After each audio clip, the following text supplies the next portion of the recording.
I figured it out why in my last video I somehow motor 1 was turning on when the switch was off.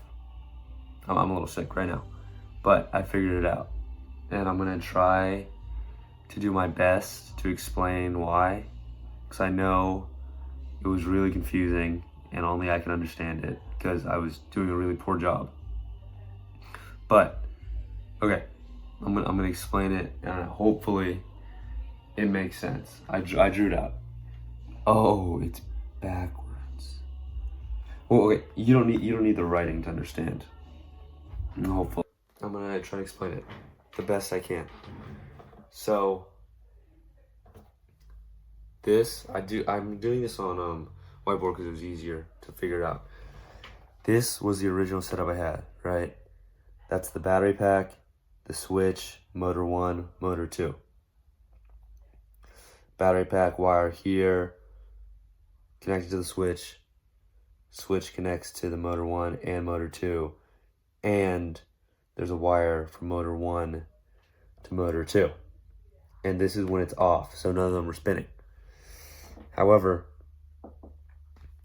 I realized on accident that if you connect this black wire from motor 1 to where the battery pack's blue switch is, where if you connect them, it'll turn on.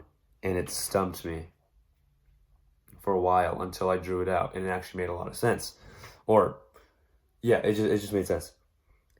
And I realized it's because up here, without the switch, if you just connect the wires, it's going to turn on. But when the switch is off, it blocks the electrical current from the battery pack's blue wire from going to the motor, which is really simple and shouldn't have stumped me like it did. Like, it shouldn't have really confused me that much. I don't know why it took me this long to figure it out. Maybe I just didn't draw it out, but it really confused me. And it was really, okay, I'm going on tape.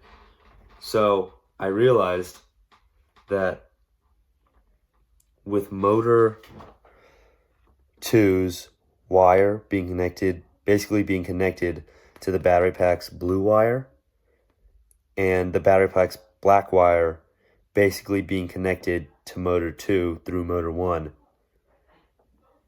it was just going to turn on. Because this whole thing is just this, in essence. So that's why it was turning on its own. So I figured it out. It was really easy, and smarter people than me probably would have figured that out without having to draw it out. But now I get it. So, bada bing, bada boom. Guess you just gotta draw it out to figure it out. But it makes sense. It makes sense now. Thank God. That lowkey stumped me. But that's one problem that I have solved successfully. I'm still caught up on how easy that was to figure out and how long it took me. Oopsie daisy.